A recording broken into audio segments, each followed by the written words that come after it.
Hi guys, welcome back to a new video. तो आज हम जा रहे हैं तारा मंदिर और भारत मंदिर जो कि पोरबंदर में है। तो अब व्लॉग पे बने रहिए। तो आज का व्लॉग करते हैं शुरू।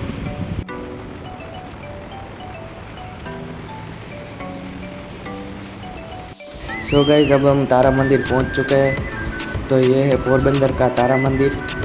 तो यहाँ की टिकट 20 रुपीज़ है। और आप बने रहिए व्लॉग पे।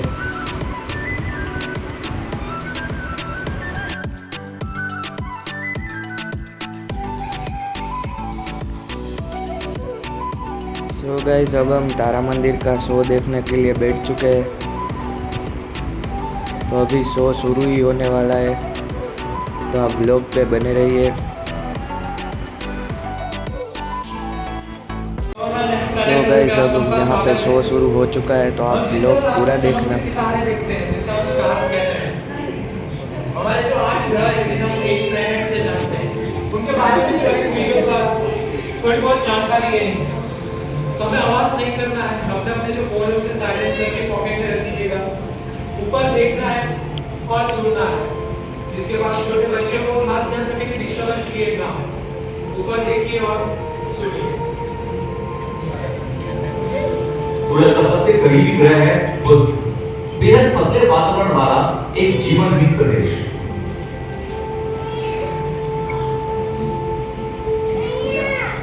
हजारों चंद्रग्रहों और धूमकेतुओं के टकराव से उसकी सतह गड्ढों से भरी है।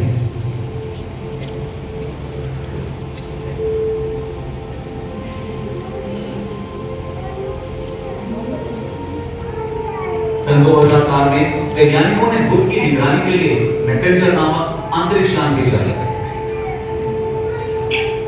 इस यान ने हमें बुध के बारे में बहुमूल्य विवरण और सतह के स्पष्ट चित्र भी प्रदान किए हैं। मोबाइल फ्लैश लाइट क्या बंद कर दो।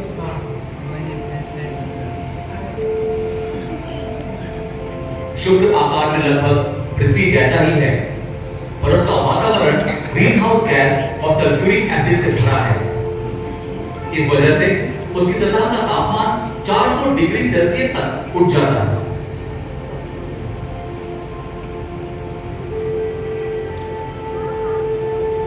शुक्र पर प्रचंड भूगर्भीय प्रक्रियाएं होती हैं। अत्यधिक लावा प्रवाह उसकी सतह को निरंतर परिवर्तित करता रहता है। शुक्र की सतह हर 10 करोड़ सालों में इन प्रक्रियाओं द्वारा नवीकृत हो जाती है।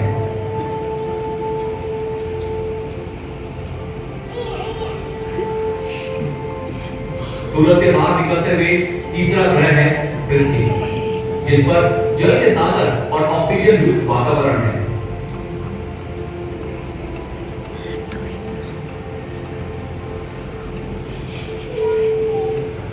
सौरमंडल में पृथ्वी ही जीव जंतुओं के लिए उपयुक्त है।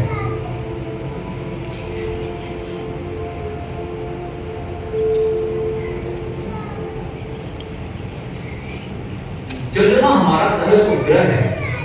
वह आकार में पृथ्वी से 4 गुना छोटा है और उस पर वातावरण नहीं है।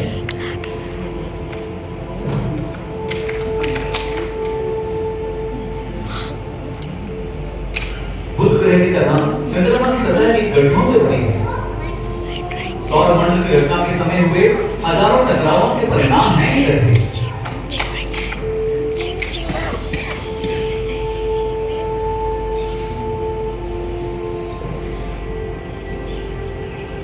चंद्रमा एकमात्र खगोल पिंड है जिस पर मानव ने कदम रखा है।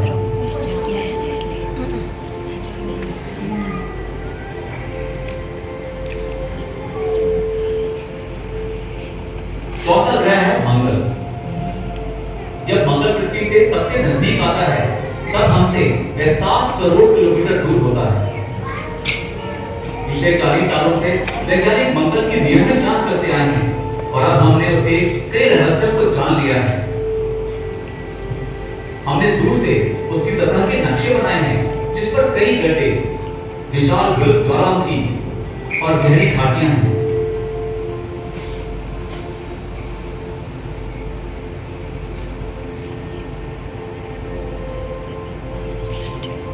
काफी समय पहले इस लाल ग्रह पर लगभग यकीनन जल था।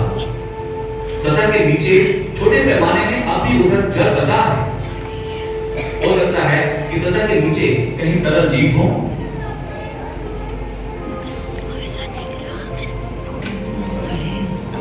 रिमोट से चलती छोटी गाड़ियों द्वारा वैज्ञानिक मंगल की खोज में लगे हैं। मंगल भविष्य में अनेक मानव युक्त मिशनों का लक्ष्य भी बनेगा।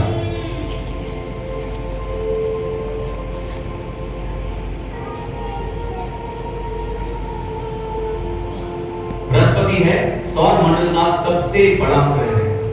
उसकी चौड़ाई पृथ्वी से 11 गुनी है। उसका वातावरण जो ज्यादातर हाइड्रोजन, हीलियम और हीलियम से बना है, बेहद घना और गतिशील है।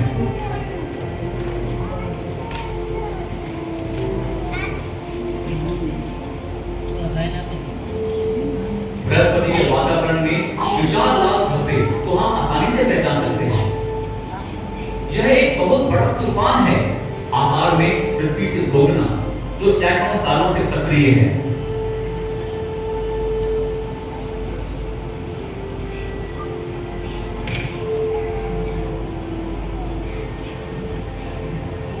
बृहस्पति के विभिन्न उपग्रहों में 2 उपग्रह हमारा ध्यान आकर्षित करते हैं। ये है यूरोपा, जिसकी बर्फीली सतह के नीचे बड़ा जलयुक्त सागर है, तथा आइयो, जिस पर कई ज्वालामुखी और लावा प्रवाह है।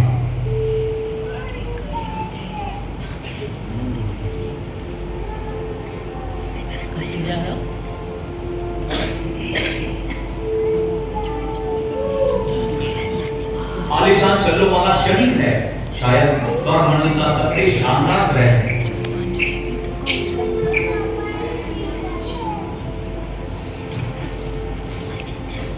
शनि के छल्ले पत्थर और बर्फ के टुकड़ों से बने हैं, जिनमें अधिकांश इसके गुरुत्वाकर्षण के कारण चकनाचूर हुए पुराने उपग्रहों के टुकड़े हैं।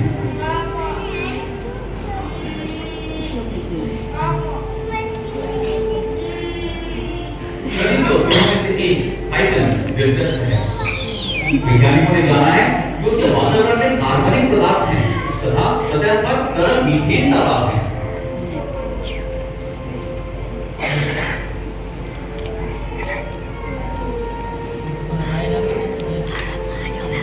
अगला ग्रह है यूरेनस या अरुण ग्रह। इसके भी बड़े छल्ले हैं पर शनि जैसे चमकदार नहीं।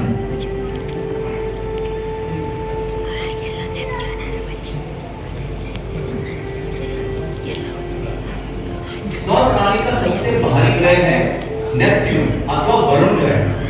यह अरुण ग्रह की तरह ही दिखता है, पर इसका वातावरण बहुत ज्यादा सक्रिय है।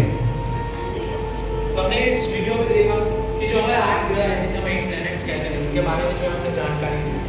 उसी तरह हमने सुना है कि लोग कहते हैं कि जो सूर्यमंडल है उसमें कुल 9 ग्रह हैं, लेकिन इस वीडियो में जो है 8 ग्रह के बारे में, 8 प्लैनेट्स हैं उनके बारे में बताया गया है। उसका रीजन है, उसका कारण है कि 2006 की साल में जो हमारे वैज्ञानिक हैं, हम जिसे साइंटिस्ट कहते हैं, उनके द्वारा जो 9वां ग्रह है जिसका नाम है प्लूटो, उसे ग्रह में से मान्यता दी थी। यानी कि जो प्लूटो है वो ग्रह नहीं था, उसे ड्वार्फ प्लैनेट का नाम दिया गया है, माइनर प्लैनेट भी कहते हैं, और उसे जो है हिंदी में उपग्रह से जानते हैं।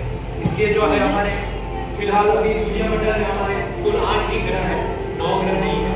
और जो 8वां ग्रह है, जो सबसे आखिरी ग्रह है, वह है नेपट्यून, जिसे हम वरुण ग्रह कहते हैं। उसी तरह हम आगे बढ़े तो हम पहचानते हैं कि हमारी 12 राशियां, जिसे हम ज़ोडिएक साइंस कहते हैं, तो हम उन 12 राशियों के बारे में थोड़ी बहुत जानकारी लेंगे। तो हमें जो है पहली राशि देखने को मिलेगी, वो है मेष राशि।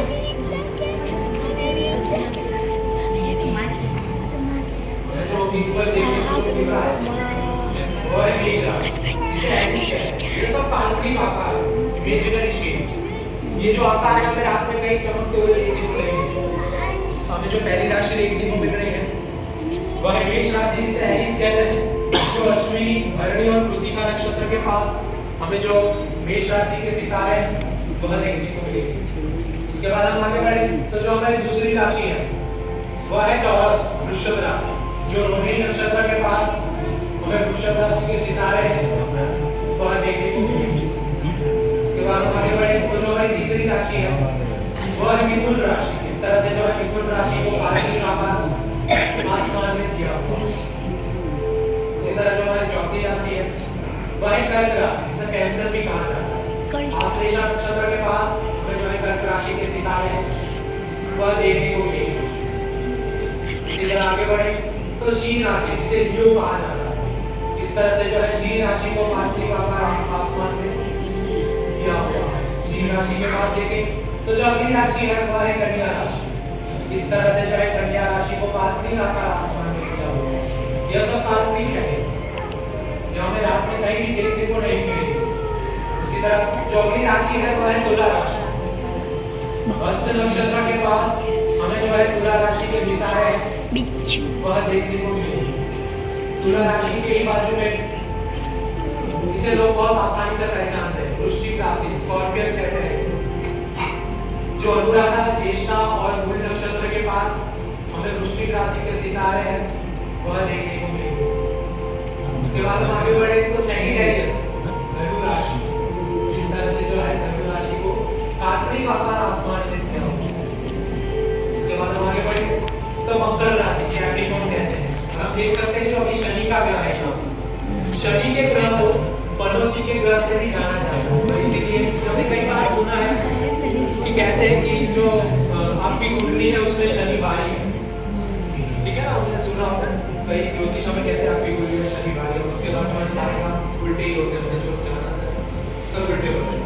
इसलिए जो है शनि के ग्रह को पनौती के ग्रह से जाना जाता है। हम देख सकते हैं कि जो शनि का ग्रह है, जिसे हम पनौती का ग्रह कहते हैं, वो अभी मकर राशि में भ्रमण कर रहा है, कैप्रिकॉर्न में चल रहा है। और यह सब जो है सारे ग्रहों पे जो ये लाइव लोकेशन से सॉफ्टवेयर के द्वारा आप सबको यहाँ पे सारे ग्रहों के जो लाइव लोकेशन से वो अभी दिखाई दे रहे हैं। इसलिए जो शनि का ग्रह है वो मकर राशि यानी कैप्रिकॉर्न में चल रहा है। उसी तरह जो हमारी 11वीं राशि है वह है कुंभ राशि। विशाखा नक्षत्र के पास हमें जो है कुंभ राशि के सितारे वह देखने को मिलेंगे। और हकीकत में जो हमारी राशि है इस तरह से दिखती है, जिसके कोई आकार नहीं है, जिसका कोई शेप नहीं है, बस अलग-अलग तारों को जो है एक रेखा से जोड़ा गया है और उस पर से ही हमारी जो राशियां बनी हैं। लेकिन हम जो ये हमारी 12 राशियां हैं उसे हम आसानी से याद रख सकते हैं, इसलिए जो है हमने काल्पनिक आकार इन 12 राशियों को दिया हुआ है। इसी तरह हम आगे बढ़े तो हमारी जो 12वीं और लास्ट जो आखिरी कहते हैं राशि वह है फिशिस कॉन्स्टेलेशन, मीन राशि। जो रेवती नक्षत्र के पास हमें मीन राशि के सितारे जो मीन राशि के सितारे हैं वह देखने को मिलेंगे। तो यह थी हमारी 12 राशियां। और जो हमारा सूरज है, सूर्य जो हमारा है वह इन्हीं 12 राशियों में भ्रमण करता है। इसी तरह हम आगे बढ़े तो हम हर रोज रात में कई सारे खूबसूरत से सितारे जो है हम चमकते हुए देखने को मिलते हैं। तो हम जो है इन्हीं तारों के बारे में थोड़ी बहुत जानकारी लेंगे।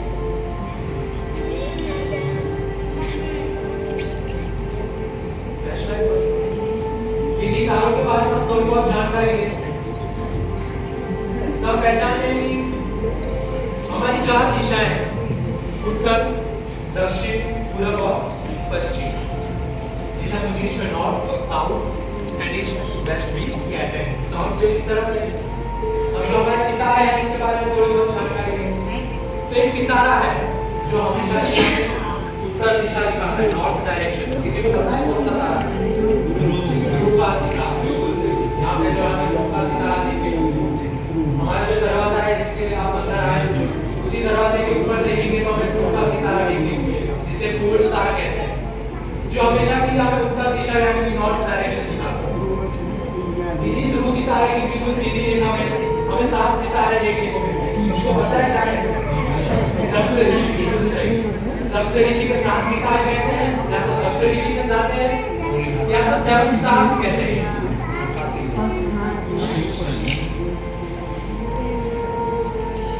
अब सप्तऋषि के नाम देखिए कुछ इस प्रकार से: ऋतु, पुलह, पुलकश्य, अत्रि, अंगिरा, वशिष्ठ और मरीचि। भारतवर्ष के जो 7 महान ऋषि हुए उनमें से इनका नाम रखा गया था, जिससे हम सरलता से बहुत आसानी से इन सितारों को याद रख सके। इसलिए ये सप्तऋषि या तो सप्तऋषि के 7 सितारे या 7 स्टार्स से पहचान होती है। सप्तऋषि में पहले तो सितारों को ध्रुव दर्शक कहा जाता है। वह इसीलिए कि अगर हमें ध्रुव के सितारे को देखना है, ध्रुव के सितारे को पहचानना है, तो जो हमारे सप्तऋषि हैं उनके दो पहले दो सितारे हैं, उनकी सीधी रेखा में अगर हम देखेंगे तो हमें ध्रुव देखने को मिलेगा। इसलिए इन दो सितारों को ध्रुव दर्शक कहा जाता है। ये जो हमें सितारे देखने को मिलते हैं रेखा में, एक ही रेखा में, इसे ध्रुवमध्य के सितारे कहा जाता है। यहाँ पे हमें जो है लंबी सी एक तारों की रेखा देखने को मिलेगी। इसे हम पारीनाथ के सितारे से जाना चाहते हैं। हम यहाँ देखें तो सितारे जो है हमारे एग्जैक्टली डबल शेप बना रहे हैं। इसे शर्मिष्ठा मंडल के सितारे या तो फिर सिर्फ शर्मिष्ठा मंडल से भी जानते हैं। शर्मिष्ठा मंडल के ऊपर हम देखें तो हमें यहाँ पे दो सितारे जो है वह देखने को मिलेंगे। उसे जो है देवयानी तारा मंडल कहा जाता है। उसी के ऊपर हमें यहाँ पे ब्रह्मदेव का सितारा है वह देखने को मिलेगा। इस और पे हमें यहाँ पे तो हमें 12 इंच के सितारे हैं वह देखने को मिलेंगे। उसी के बाजू में व्याध का सितारा है, जहाँ पे व्याध नक्षत्र कहते हैं, वह देखने को मिलेगा। इसी के हम नीचे आए यहाँ पे तो अगस्त्य का सितारा है वह देखने को मिलेगा। तो अगर ऊपर की ओर जाए तो हम देख सकते हैं कि हमारे जो सितारे हैं वह यहाँ पे कुछ वी शेप बना रहे हैं इस तरह से। इसे रोहिणी नक्षत्र कहा जाता है। और आपको अगर याद हो तो अब जब हमें 12 राशियां देख रहे थे तो मैंने कहा था कि जो वृषभ राशि है टॉरस वो हमें रोहिणी नक्षत्र के पास देखने को मिलेगी। तो यह जो सितारे हैं वो रोहिणी नक्षत्र है और यहीं पे हमें वृषभ राशि देखने को मिलेगी। और इसी वजह से इन सितारों को वृषभ राशि के सितारे से भी जाना जाता है। इसी तरह रोहिणी नक्षत्र के बाजू हमें यहाँ पे 3 सितारे देखने को मिलेंगे जो बिल्कुल सीधी रेखा में। इसे वृश्चिक नक्षत्र कहा जाता है। या तो गांव के लोग इसे गांव की भाषा में पता है किसी को क्या कहते हैं इन 3 सितारों को। यहाँ पे जो आप 3 सितारे देखते हैं इसे गांव की भाषा में किसी को पता है क्या है? एडू कहते हैं। यहाँ पे गुजरातियों को उन्हें पता होगा।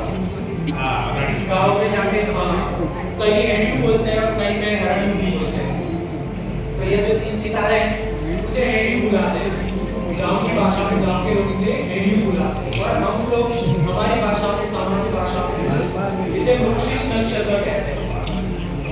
उसी तरह हम आगे बढ़े तो हम जो हमारी 12 राशियां देख रहे थे उसमें एक राशि है वृश्चिक राशि, स्कॉर्पियन जिसे कहते हैं। तो वृश्चिक राशि के सितारे में यहाँ पे इस प्रकार से देखने को मिलेंगे। यहाँ पे जो बिल्कुल ही स्कॉर्पियन जैसा शेप, वृश्चिक जैसा आकार बना है इस तरह से। जो अनुराधा, ज्येष्ठा और मूल नक्षत्र के पास हमें जो है वृश्चिक राशि के सितारे वह देखने को मिलेंगे। इसी तरह आगे बढ़े तो बारिश के सितारे स्वाति नक्षत्र और यहाँ पे अभिजीत, इन 2 सितारों को बारिश के सितारे से जाना जाता है। और अभिजीत के बाजू में यहाँ पे हम 3 सितारे देखने को मिलते हैं। इसे हस्त नक्षत्र कहा जाता है। और यहीं पे हमें जो है तुला राशि देखने को मिलेगी। आपको पता होगा, याद हो तो बताया था 12 राशियों में जो तुला राशि है वो हस्त नक्षत्र के पास में। तो ये जो 3 सितारे हैं उसे हस्त नक्षत्र कहा जाता है। और जो बीच का सितारा है जो सबसे ज्यादा चमक रहा है उसे महात्मा गांधी तारक से जाना जाता है। इसी तरह जो है हर रोज रात में कई सारे ऐसे सितारे चमकते हुए देखने को मिलते हैं जिनके बारे में अभी जानकारी देना संभव नहीं है। उसी तरह हम आगे बढ़े तो हमने अभी बात की ध्रुव का सितारा टोल्स का। तो अगर हमें कभी उत्तर ध्रुव में जाना हो, उत्तर ध्रुव यानी कि नॉर्थ पोल, हमारी जो पृथ्वी है उसके 2 मेन पोल हैं, नॉर्थ पोल और साउथ पोल। तो अगर हम उत्तर ध्रुव में जाएं तो उत्तर ध्रुव में भी लंबी रात चलती होगी। अगर हम उत्तर ध्रुव में जाएंगे तो जो ध्रुव का सितारा है टोल्स का वो हमें कुछ इस प्रकार से हमारे सिर पर देखने को मिलेगा। और अगर हम उत्तर ध्रुव का सफर करें तो उत्तर ध्रुव में अभी लंबी रात चलती होगी। कहते हैं 7 से 8 महीने तक वहाँ सूर्य उदय यानी सनराइज नहीं होता, वहाँ पे हल्का अंधेरा रहता है। हमें यहाँ पे अभी दिन देखने को मिल रहा है। लेकिन अगर हम उत्तर ध्रुव में जाएंगे तो वहाँ पे अभी लंबी रात चलती होगी।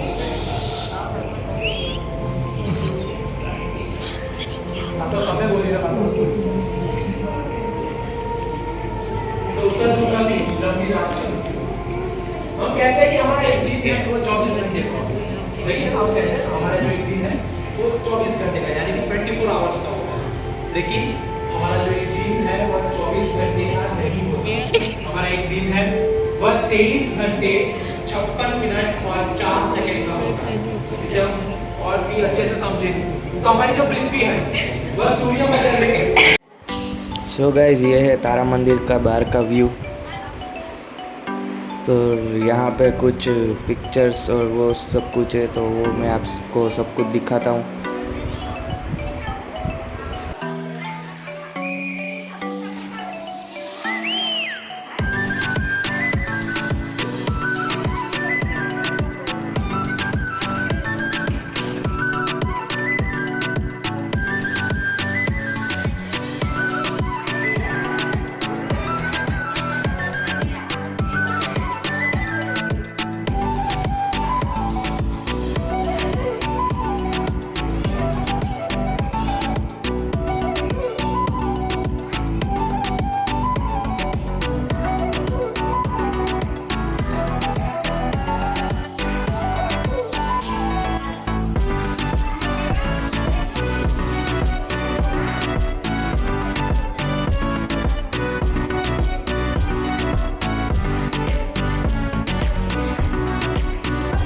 सो गाइज अब हम जा रहे हैं तारा मंदिर से भारत मंदिर देखने के लिए। तो वो व्लॉग आएगा नेक्स्ट व्लॉग।